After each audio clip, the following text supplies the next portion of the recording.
이번 코너는 취재 파일입니다. 관심사가 큰 경제 이슈를 하나 골라 심층적으로 파헤쳐 봅니다. 고물가 상황이 길어지고 있습니다. 이 물가를 끌어올리는 요인은 여러 가지가 있겠지만 그중 유독 눈길을 끄는 게 하나 있습니다. 바로 날씨인데요. 지금 겨울인데도 봄이 된 양 따뜻했다가 갑자기 체감 온도가 영하 20도 근처까지 내려가기도 하고요. 또 비와 눈이 섞여서 내리는 변덕스러운 날씨가 계속되고 있습니다. 이런 이상기후가 물가와 세계 경제 질서에 어떻게 그리고 얼마나 영향을 미치는지 홍경표 기자가 분석해왔습니다. 네, 안녕하십니까? 안녕하세요. 네, 이제 올해 겨울도 겨울이지만 바로 작년 여름만 또 생각을 해보면 우리나라에 비도 많이 왔고 상당히 무더웠던 것으로 기억을 합니다. 그렇죠. 또 미국에서도 물난리가 크게 나거나 뭐 산불이 몇 달 동안 잡히지 않는 일도 있었었는데 이제는 기후 변화를 넘어서 우리 기후 위기가 왔다라고 봐야겠죠. 네, 맞습니다. 지구 온난화 위기다 하지만 직접적으로 실감이 되지는 않았었거든요.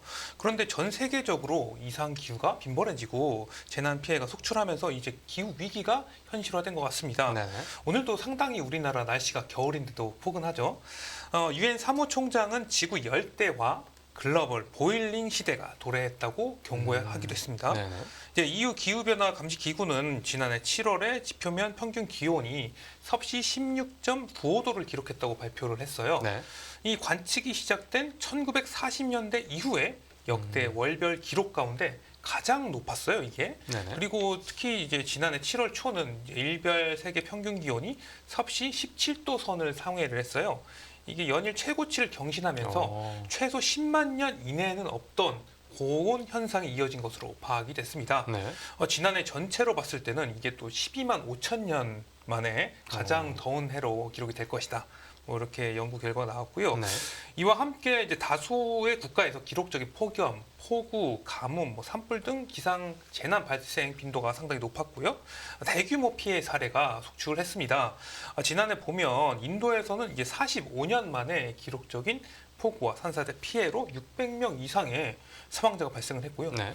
북미로 가보면 이제 가뭄 여파로 캐나다의 산불 피해가 이어졌고요. 이제 우리나라 국토 면적 이상의 산림이 이제 소실되기도 했습니다. 네.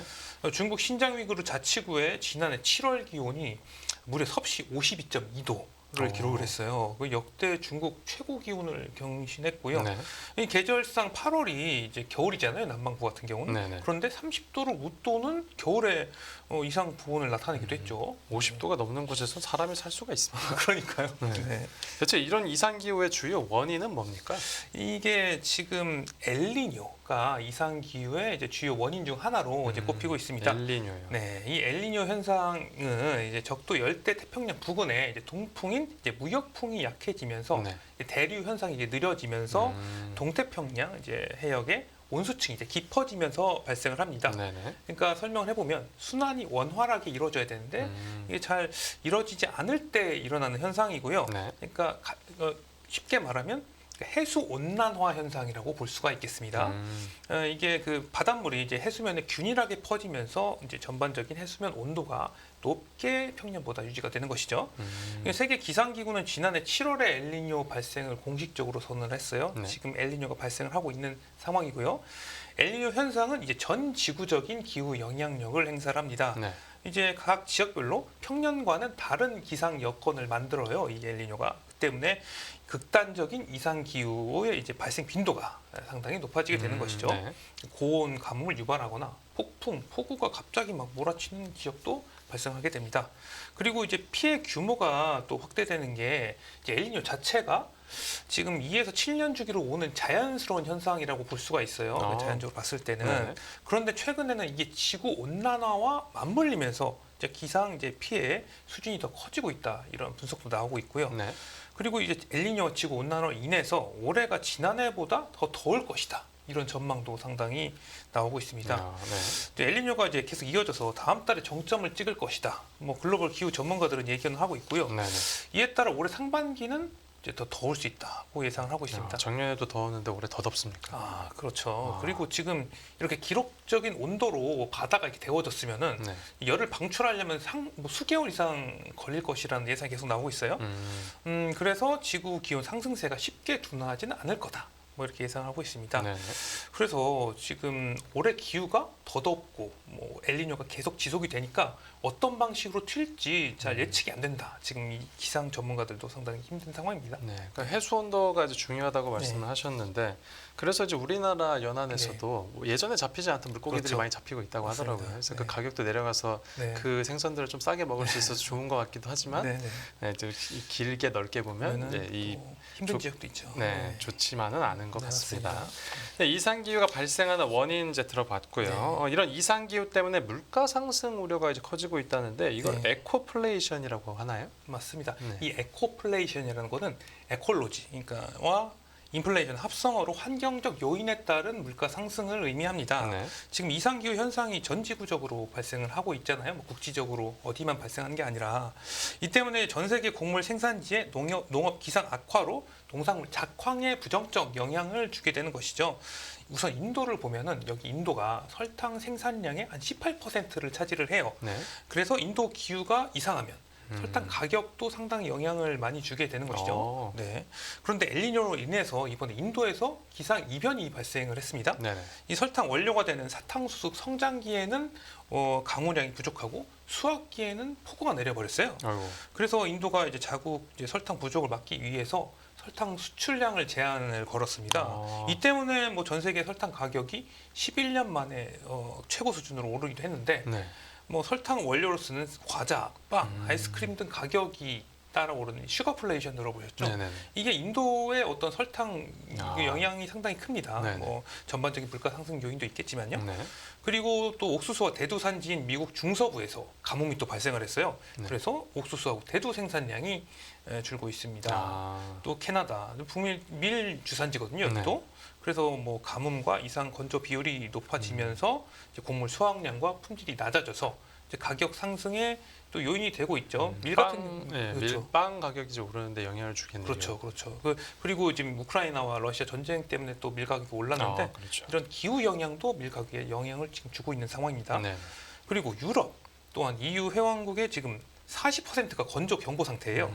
유럽의 최대 밀 수출국인 프랑스를 비롯해서 유럽 북부 지역까지 가뭄으로 인해서 토양의 수분이 부족한 현상이 지금 확산을 하고 있습니다. 네.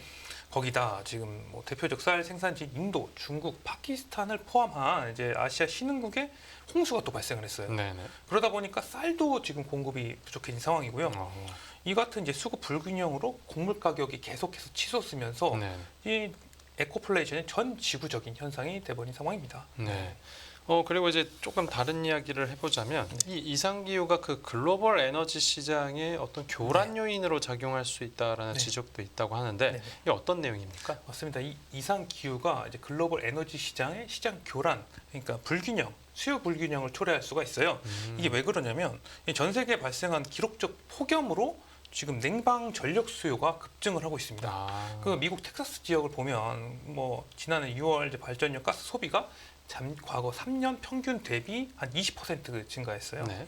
저 에어컨 사실 유럽에서 잘 안 쓰잖아요. 뭐 그런데 이 워낙 폭염 빈도가 높아짐에 따라서 뭐 에어컨 판매량이 급성장했습니다. 그리고 에어컨을 많이 쓰고 있다 이런 네. 뉴스도 상당히 많이 나왔었죠. 그리고 가뭄으로 인한 수력 발전량 감소가 이제 화석 연료의 어떤 수요 증가 요인으로도 작용을 하고 있는데요. 네. 엘니뇨는 이제 수력 발전 비중이 높은 중국, 브라질, 캐나다, 미국 등의 이제 건조한 기후를 이제 형성을 함으로써 댐 저수량 감소를 또 유발해요. 네. 이 때문에 그러면 물이 없으니까 수력 발전이 상당히 힘들어지겠죠.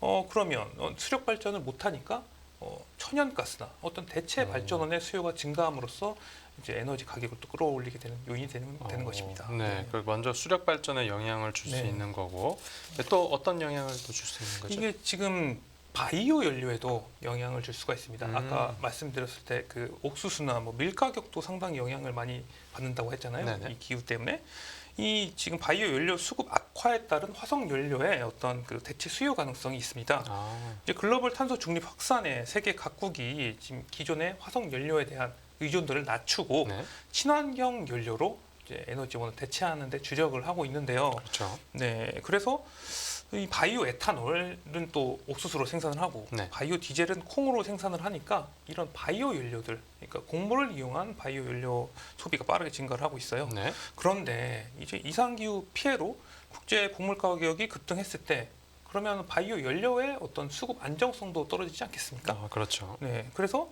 그럼 또 대체 에너지 공급원으로서의 화석 연료가 늘어나니까 그러면 또 각 이제 나라들의 탄소 중립의 목표에 약간 차질이 생길 수도 있는 것이죠. 네, 그럴 수도 있겠네요. 네, 또 이 날씨가 더우면 아무래도 공장 가동률도 떨어지지 않겠습니까? 맞습니다. 뭐 높은 기온은 정유 공장의 이제 냉각 능력을 좀 저하시켜요.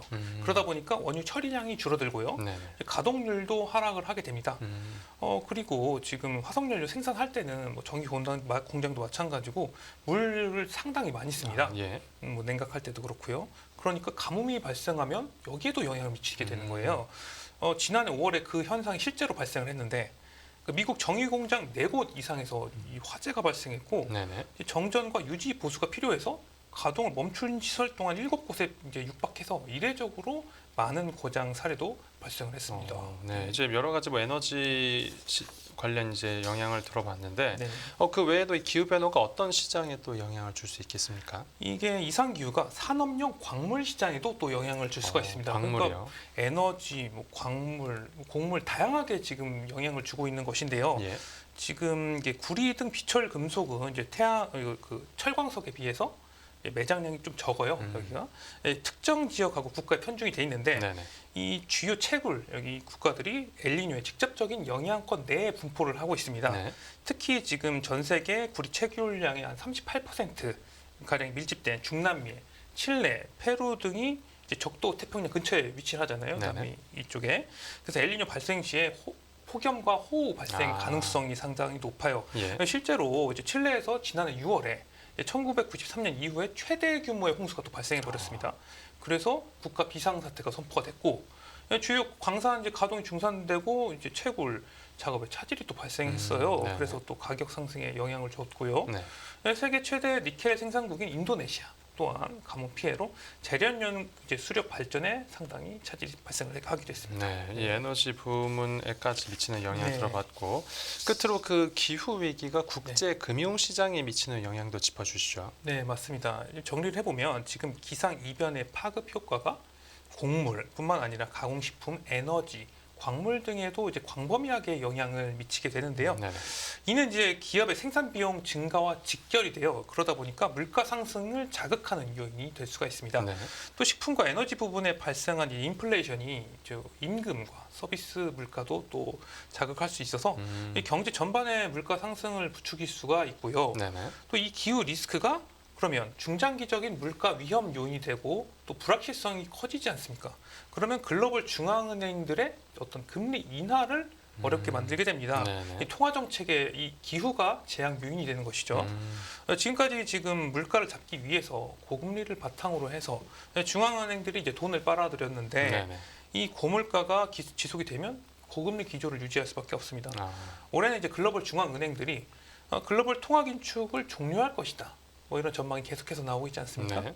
그런데 그럼 엘니뇨 때문에 뭐 원자재 가격이 오르고 뭐 공급망 혼란이 발생해서 이 통화 긴축 종료를 방해할 수 있다는 이런 뭐 뉴스라던가 전망이 지금 나오고 있어요. 네. 그러니까 우리나라의 경우도 지난해 물가 지표를 살펴보면 전기료, 가스료 등 이제 공공요금과 농식품 등 이제 식료품 가격이 물가를 실질적으로 자극하지 않았습니까? 네네.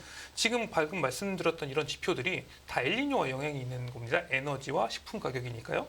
이제 한국은행도 올해 물가 수준이 떨어질 것이다 이렇게 전망을 했는데 네. 이 글로벌 이상기후로 공급망이 흔들리게 되면 이제 물가 목표 달성, 2% 물가 목표 달성에 차질이 발생할 가능성도 생기게 되는 겁니다. 네, 알겠습니다. 네, 오늘 취재 파일은 여기서 마무리하겠습니다. 잘 들었습니다. 감사합니다.